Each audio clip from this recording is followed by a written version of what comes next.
मुख्यमंत्री युवा कार्य प्रशिक्षण योजनेतील प्रशिक्षणार्थ्यांनी जिल्हाधिकारी यांच्याकडे अनेक मागण्यांचे निवेदन दिले।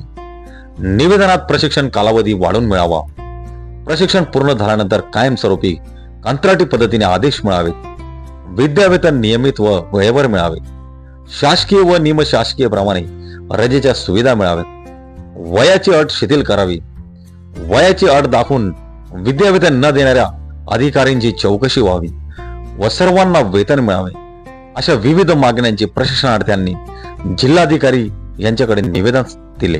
39 न्यूज नंदुरबार। प्रशिक्षणार्थी आरोग्य सेविका म्हणून नमूद केलेलं आहे।